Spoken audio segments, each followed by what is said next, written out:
Detectives always turn up without any warning. Hello, I'm a police officer and I'm on my way to your house to arrest you, so please be sure to be there.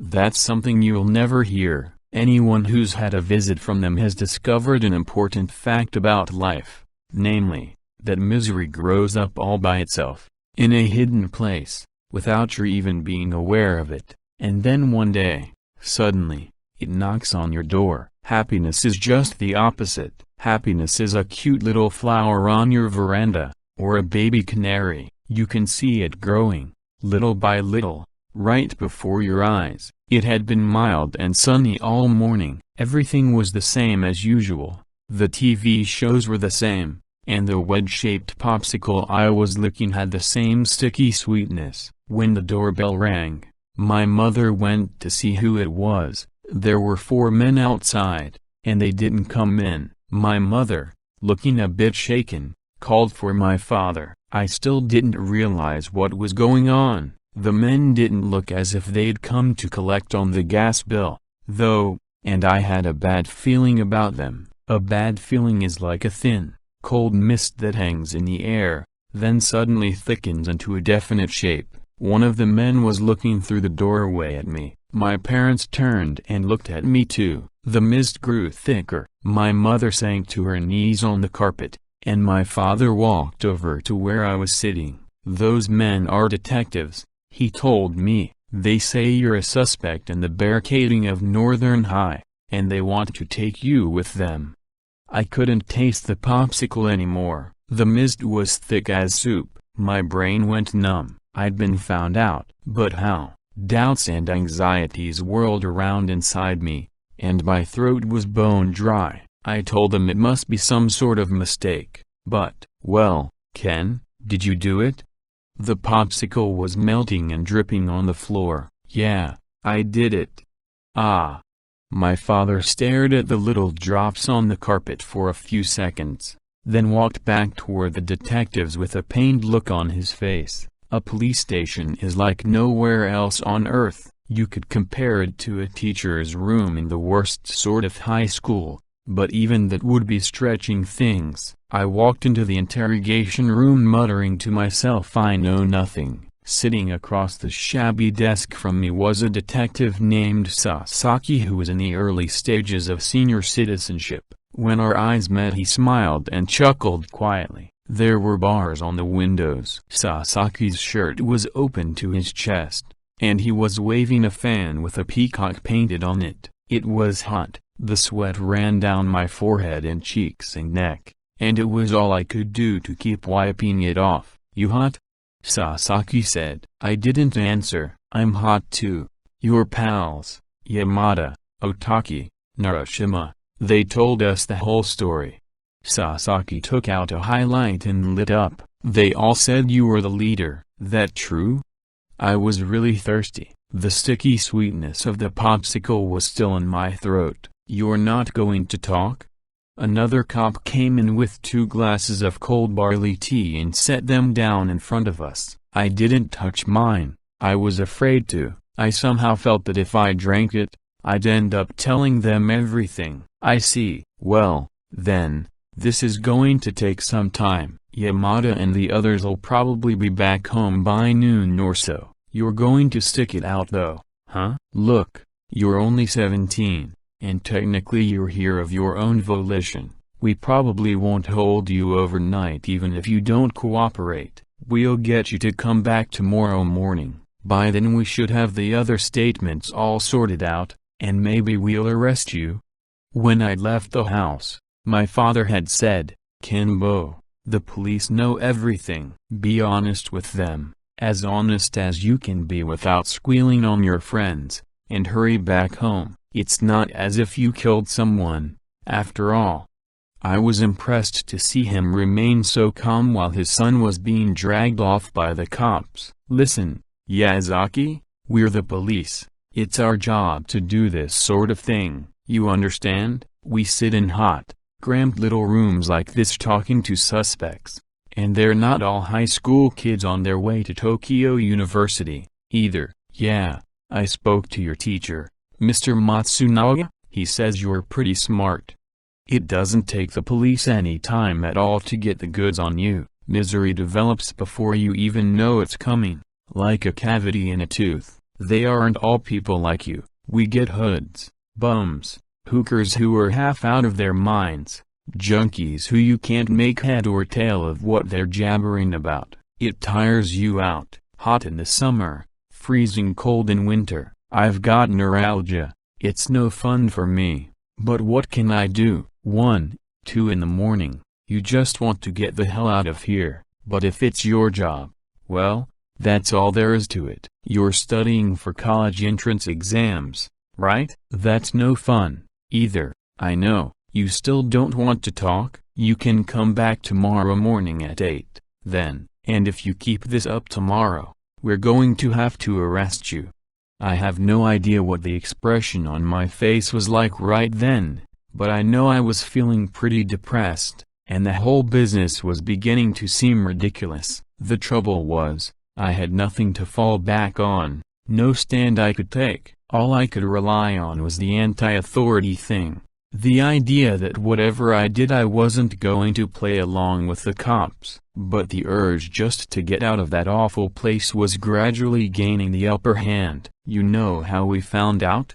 I shook my head. Drops of water ran down the sides of the cheap plastic glass of barley tea and soaked the peeling surface of the desk. How was a high school student supposed to know that the gloomy atmosphere of interrogation rooms was meant to be that way? To help break down the resistance of suspects and witnesses. A 17-year-old from a middle-class family had no way of understanding that confessions were obtained by whittling down a person's pride bit by bit. All I knew was that I wanted to go home and enjoy a popsicle the way they were meant to be enjoyed. You don't know, do you? We couldn't have found out unless somebody talked, right? Well, you agree? My pride was slipping. I searched around for something to latch onto. When was it I'd gone with my father to see the Battle of Algiers? The rebels in Algeria didn't break down and confess even when blowtorches were used on their bare backs. It was better to die than to betray your comrades. But what did that have to do with me? All I wanted was to go home and suck on a popsicle. Was this Algeria? Was the man in front of me a member of the French secret police? Was I fighting a war of national independence? Would it mean someone's life if I talked? Look at this. Sasaki pointed at a stack of papers on the edge of the desk. Your friend's reports, with all the details. That got to me. All the details? Did Nakamura tell them about the pile of things?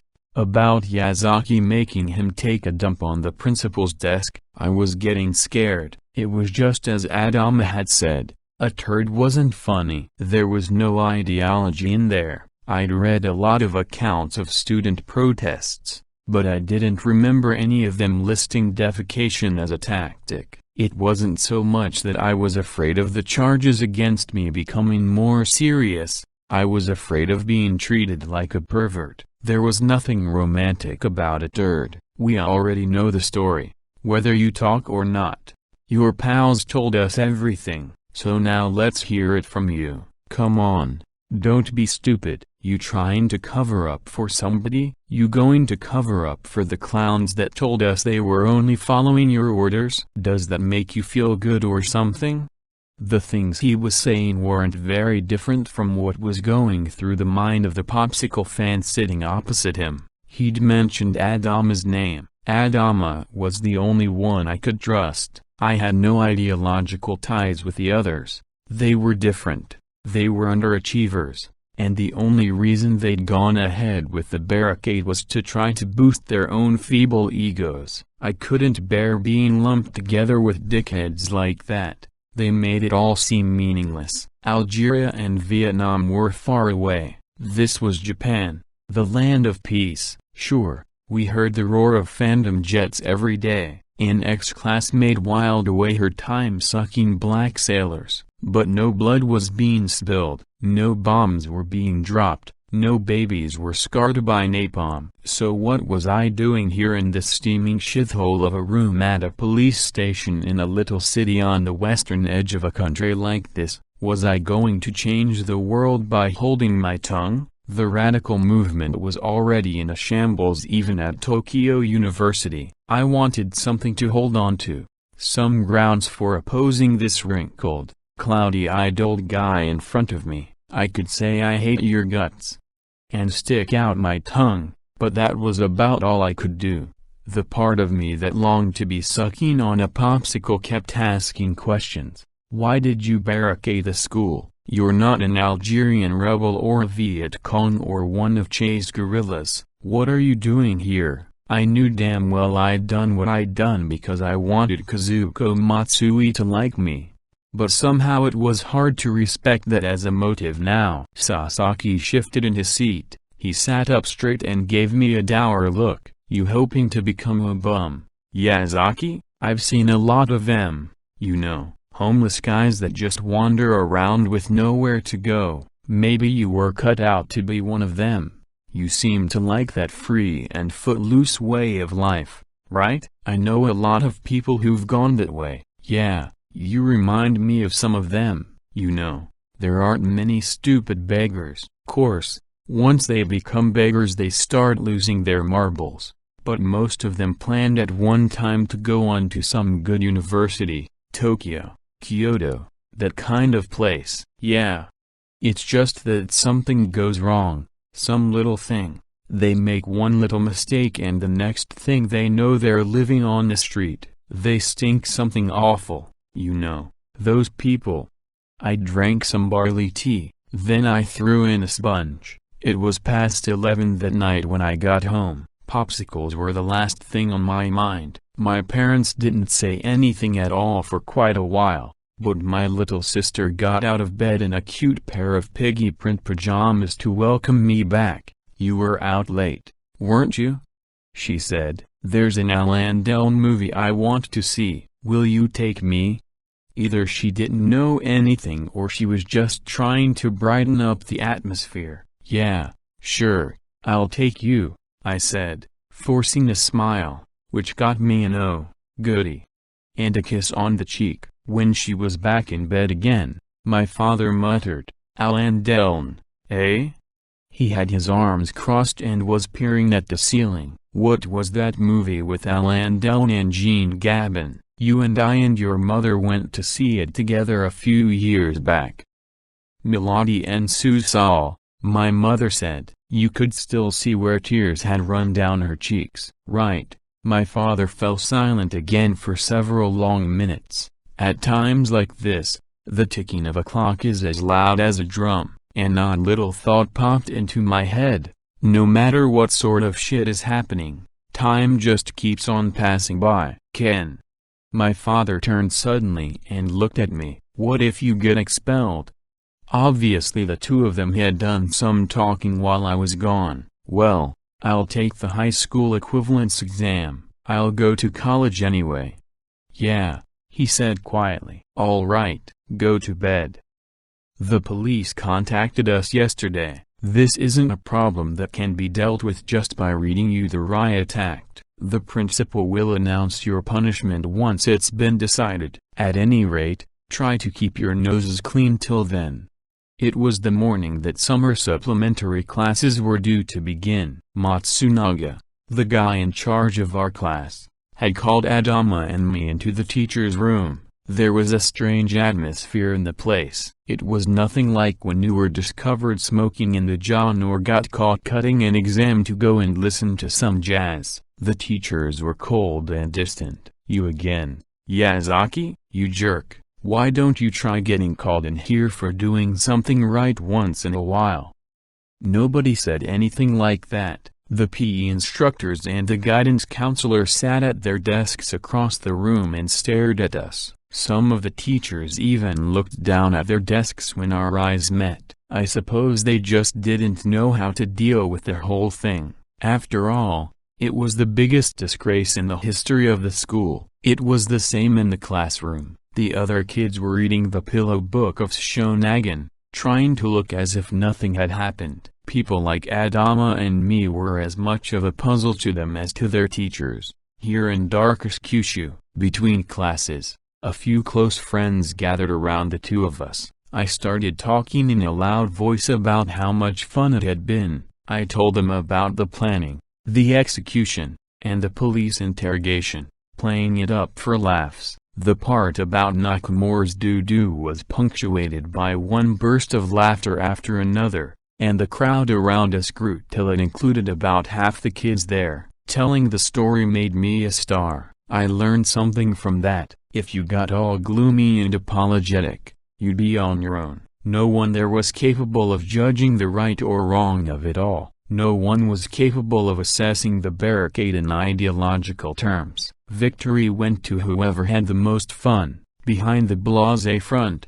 Of course, I was afraid of being expelled, but to put everyone else at ease it was best just to shrug it all off and tell them what a ball we'd had. The fact is that most of that crowd, or at least half of them, would have liked to have done it themselves. The rest, no doubt, the ones who thought I should get down on my knees and beg for mercy, only hated me more than ever. Aware of their hostility, I kept on talking. Even if I am thrown out, my heart was warning them, you're the ones who lose. My laughter will ring in your ears for the rest of your miserable lives. After class, Adama, Iwais, and I had a talk in the library. How did they find out? Iwais asked. I don't know, Adama said. Fuse lives way out in the suburbs, right? He rode his bicycle home in the middle of the night with paint splattered all over himself, so a cop stops him. Nobody rides a bike around in the middle of the night way out in the sticks except a burglar or something, right? If he'd come up with a good story, I mean, country cops don't know that, right? It would have been easy as hell to them your way out of a situation like that, but Fuse starts babbling and screws everything up. At that point the cops got no reason to suspect he's coming back from barricading the school, of course, but he asks Fuse his name and the name of his school just in case, because he's acting so suspicious. Once he heard the news, I mean, even the dumbest cop is going to start putting two and two together. They picked Fuse up right away, and he just spilled his guts. Yazaki-san. It was the voice of an angel behind us. Kazuko Matsui was standing there with a concerned look on her face. Right beside her was Yumi Sato, the Anne Margaret of the English Drama Club. I was talking it over with Yumi-chan. We're thinking about starting a petition against them kicking you out of school. If I'd been a dog, I would have rolled around on the floor, pissed all over myself, foamed at the mouth, and wagged my tail till it snapped off.